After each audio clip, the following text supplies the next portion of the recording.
نیک خواب نبوت ہی کا 46واں حصہ ہے۔ کیا؟ نیک خواب نبوت ہی کا 46واں حصہ ہے، نبوت کا حصہ قرار دے دیا تاکہ حضور علیہ السلام کی اگر زیارت ہو تو عین حضور ہی کی زیارت سمجھی جائے، نبوت کا حصہ بنا دیا۔ بائی دی وے بات آ گئی، میں ضمناً کلیئر کر دوں 46واں حصہ کیوں فرمایا؟ اس لیے کہ حضور علیہ السلام کی نبوت اور بعثت کی ابتدا ہی نیک خوابوں سے ہوئی تھی۔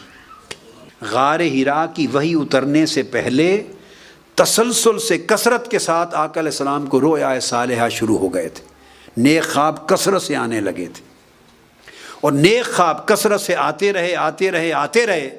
اسی حال میں پھر اگلی بات سنیے، جب خواب نیک آنے لگے تو آقا علیہ السلام کی طبیعت شہروں سے اچاٹ ہونے لگی۔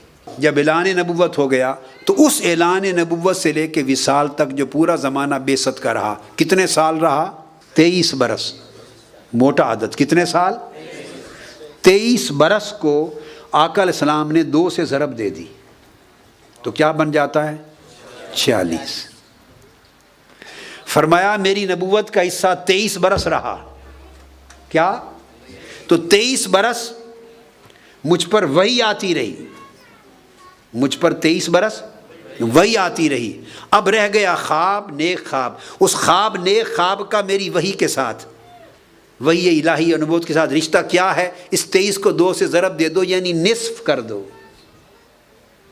تو یہ 46واں حصہ حقیقت میں نصف ہے۔ تو فرمایا کہ اب امت میں قیامت تک جو لوگ طالب ہوں گے، اب فرق صرف یہ تھا کہ جب ظاہری حیات تھی تو طالب بھی دیکھتے تھے، غیر طالب بھی دیکھتے تھے، سالک بھی دیکھتے تھے، غیر سالک بھی دیکھتے تھے۔ ابو بکر، عمر، عثمان و علی رضوان اللہ تعالی علیہم اجمعین یہ بھی دیکھتے تھے، سلمان و بلال بھی دیکھتے تھے، اور ابو جہل و ابو لہب جیسے کفار بھی دیکھتے تھے، طلب والے بھی دیکھتے اور طلب نہ رکھنے والے بھی دیکھتے۔ فرق یہ تھا۔ اب آقا علیہ السلام کو اب بھی دیکھا جاتا ہے، دیکھنے والے دیکھتے ہیں، اور حق ہے دیکھنا۔ جو اس کا انکار کرے یہ کفر ہے، یہ محض گناہ ہی نہیں بلکہ یہ عقیدہ صحیحہ ہے، یعنی رؤیا صالحہ اور خواب کا انکار کرنا قرآن کی نص کا انکار ہے۔ حضور علیہ الصلوۃ والسلام اب بھی دکھائی دیتے ہیں، مگر فرق صرف یہ ہو گیا، وہ جو غیر طالب بغیر طلب کے دیکھنے والے تھے وہ بین ہو گئے، اب جو سچے طالب ہیں وہ دیکھتے ہیں۔ اور سچے طالب کون ہیں؟ جو سالک ہیں، جو رحلت پر ہیں، جو سفر طے کر رہے ہیں، اور سفر طے کرنے کا مطلب جو قدم بقدم آگے بڑھ رہے ہیں۔ اب بہت سے لوگ ملتے ہیں، روتے ہیں کہ مجھے اتنی مدت گزر گئی، زاروں قطار روتے ہیں حضور علیہ السلام کی زیارت کی آرزو کرتے ہوئے، تو آپ دعا فرما دیں، وظیفہ بتا دیں، حضور کی زیارت ہو جائے۔ ان کی خواہش پر وظیفہ بتا دیتا ہوں، مگر سب وظیفوں کا اصل وظیفہ آپ کو بتا رہا ہوں، سب وظیفوں کا اصل وظیفہ بتا رہا ہوں۔ ہر شخص یہ کہنے والا روتا ہے اور کہتا ہے کہ 20 سال ہو گئے، 10 سال ہو گئے آرزو کرتے ہوئے کہ آقا علیہ السلام کی زیارت نہیں ہوئی۔ تو کبھی سوچا کہ 20 سال آرزو ہی کی ہے نا، اور تو کچھ نہیں کیا، آرزو ہی کرتے رہے، کیا حضور کی طرف کتنا بڑھے؟ وہ صرف آرزو کرنے سے نہیں ہوتی، آقا علیہ السلام کی طرف بڑھنے والوں کو ہوتی ہے۔ کتنا بڑے؟ اگر 20 سال تسلسل سے حضور علیہ السلام کی طرف بڑھتے رہے ہوتے، سفر جاری رکھتے، سالک ہوتے اور طریق پہ چلتے رہتے اور آگے بڑھتے رہتے، جیسے دریا بڑھ رہا تھا، نہر بڑھ رہی تھی، اور آپ چلتے رہتے، تو آپ تو اتنے قریب ہو چکے ہوتے کہ شاید پردہ ہی اٹھا دیا جاتا۔ حدیث پاک ہے صحیح مسلم میں کہ آقا علیہ الصلوۃ والسلام نے فرمایا، سیدنا ابو ہریرہ رضی اللہ تعالیٰ عنہ روایت کرتے ہیں کہ اللہ تعالیٰ جب کسی بندے سے محبت کرتا ہے، جب کسی بندے سے محبت کرتا ہے تو جبرائیل امین کو بلاتا ہے، تو فرماتا ہے جبرائیل، حدیث پاک میں، ان اللہ اذا احب عبدا دعا جبریل فیقول له انی احب فلانا فاحبہ، جبرائیل کو آواز دے کے بلاتے ہیں اور فرماتے ہیں کہ اے جبرائیل میں فلاں بندے سے محبت کرتا ہوں، مجھے فلاں بندے سے محبت ہو گئی ہے۔ اللہ کو بھی محبت ہوتی ہے، اللہ کو بھی محبت ہوتی ہے، تو فلاں بندے سے محبت ہو گئی ہے، تو اے جبرائیل تو بھی اس سے محبت کر۔ ان اللہ یحب فلانا فرماتے ہیں اللہ تعالیٰ، تو بھی محبت کر، فحببہ تو بھی، فیحبہ جبریل، پھر سب سے پہلی محبت اللہ کے حکم پر جبرائیل کرتے ہیں اس سے۔ یہ متفق علیہ حدیث ہے، صحیح بخاری مسلم کی متفق علیہ۔ پھر حکم دیتا ہے اللہ تعالیٰ آسمانوں میں جا اور تمام ملائکہ کو ندا کر دے، فینادی جبریل فی اہل السماء ان اللہ یحب فلانا فاحبوہ۔ آسمانوں میں اللہ پاک کے حکم کی ندا ہوتی ہے کہ اللہ فلاں بندے سے محبت کرتے ہیں، اے فرشتوں تم بھی محبت کرو، تو فرشتے بھی محبت کرنا شروع کر دیتے۔ تو بندے سے محبت کی ابتدا آسمانوں پر ہوتی ہے۔ فَيُحِبُّهُ أَهْلُ السَّمَاءِ ثُمَّ يُودَعُ لَهُ الْقَبُولُ فِي الْأَرْضِ، اس کے بعد اس کی محبت لوگوں کے دلوں میں زمین پر اتاری جاتی ہے۔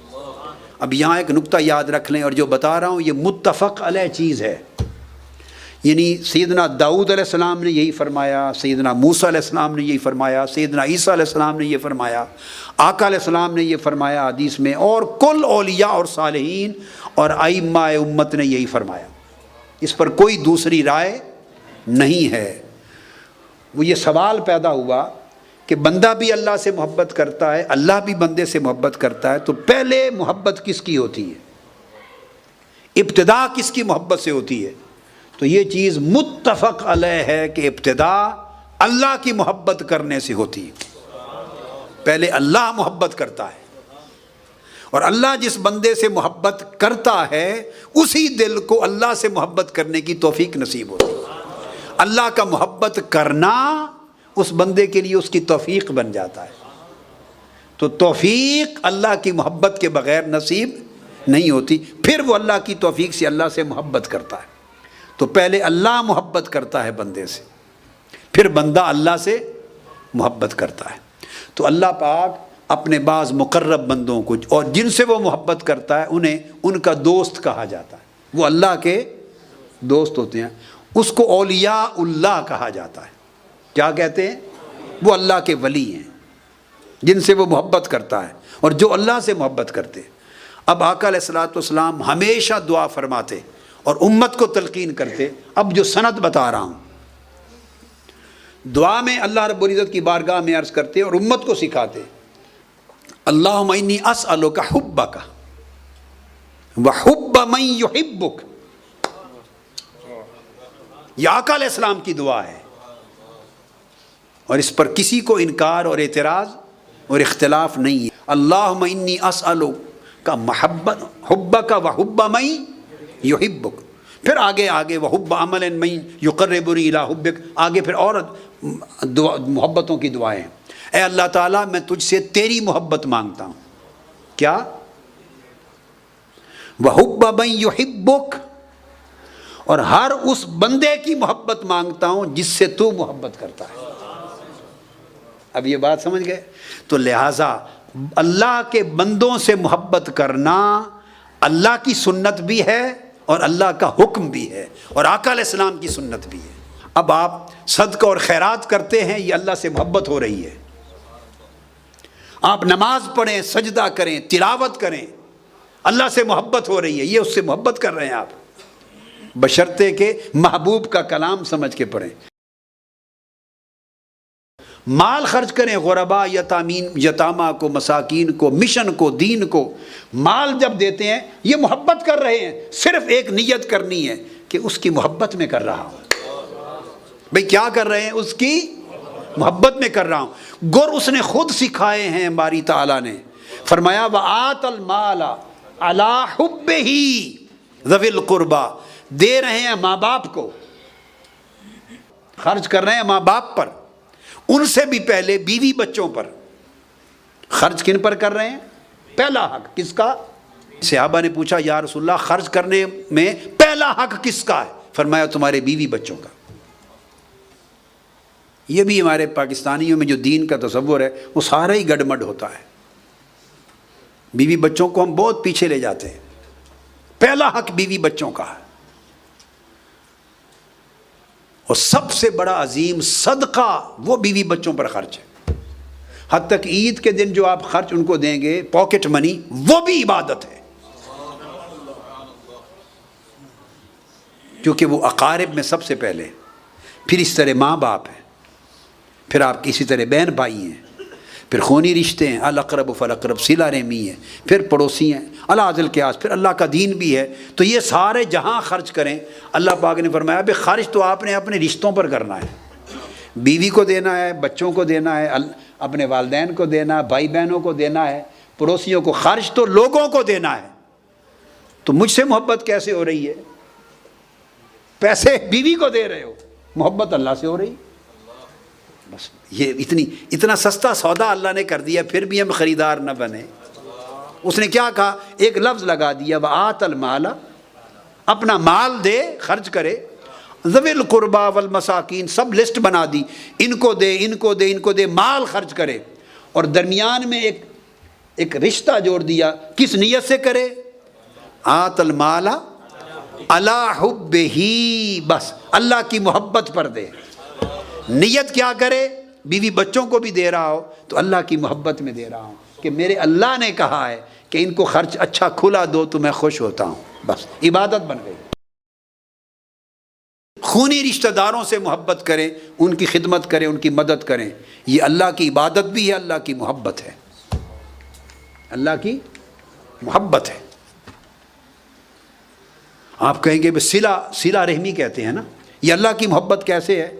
اللہ پاک نے فرمایا، حدیث پاک میں آقا علیہ السلام نے فرمایا کہ صلہ رحمی جو رحم ہے، اس کو میں نے اپنے رحمان اور رحمت میں سے نکالا ہے. رے ہے میم، رحم، اس صلہ رحمی، جوڑنا خونی رشتوں کو. یہ جو رحم ہے جس کو جوڑنا ہے خونی رشتے کو، اس لفظ کو میں نے اپنی رحمت اور رحمان کے نام سے نکالا ہے اور میرے عرش کے ساتھ معلق ہے. تو جو خونی رشتوں کے ساتھ بھلائی کرے وہ بھی اللہ سے محبت ہے.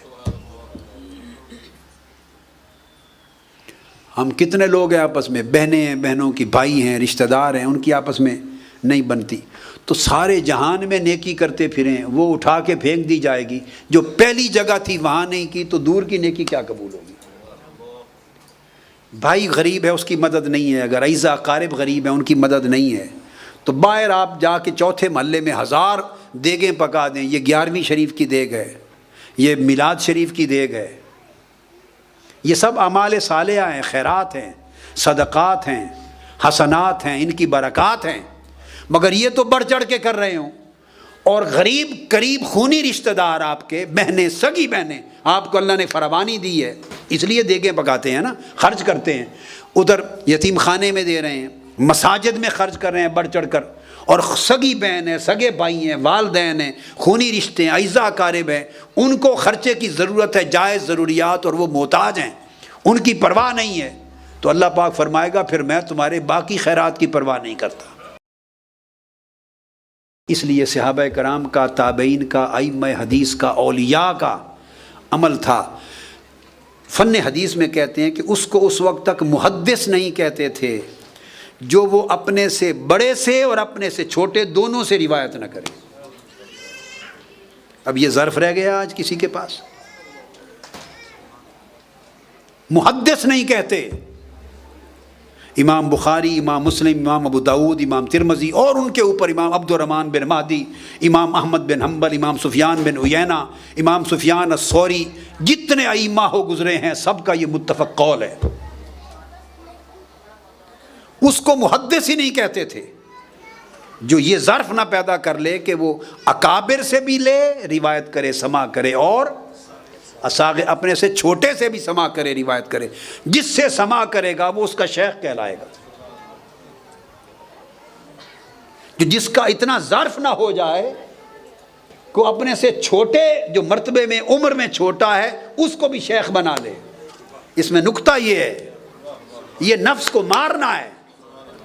یعنی اسے محدث کا ٹائٹل نہیں دیا، یعنی حضور علیہ السلام کی حدیث کی شان نے اپنی نسبت اس شخص کے لیے گوارا نہیں کی جس کا ظرف اتنا اعلیٰ نہیں ہے کہ وہ بڑے اور چھوٹے سب سے نہ لے سکے. اس کا مطلب وہ نفس کی میں مبتلا ہے، گرفتار ہے. ائمہ حدیث نے کتب لکھی ہیں فن حدیث، اصول حدیث میں، روایت الاکابر عن الاصاغر، تابعین اور تبع تابعین میں بڑوں کی چھوٹے سے روایت کرنا. امام ابن حجر اسقلانی نے اور کئی اور ائمہ نے بڑے صحابہ نے چھوٹے صحابہ سے روایت کیا. بے شمار صحابہ حضرت عبداللہ ابن عباس سے پوچھنے آتے تھے، روایت کرتے تھے. اور سیدنا عبداللہ ابن عباس جب آقا علیہ السلام کا وصال ہوا تو ان کی عمر 9 سال کے قریب تھی. صحابہ جاتے اہل بیت کے افراد کے پاس، اہل بیت جاتے اکابر صحابہ کے پاس لینے کے لیے. اور اگر پتہ چلتا کہ وہ بند ہیں، دروازہ بند ہے، نہیں نکلے تو نوک نہیں کرتے تھے. اب میں اگلا ادب بتا رہا ہوں صحبت کا. لینے کے لیے جہاں جائیں تو نوک نہیں کرتے تھے، بے آرام نہیں کرتے تھے.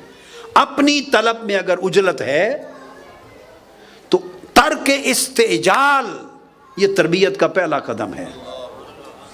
ترک استعجال کہ جو مانگنے گئے اس میں جلدی ہو، جلدی ہو جائے جلدی ہو جائے. یہ جلدی جلدی کرنے والے کبھی کچھ نہیں پاتے.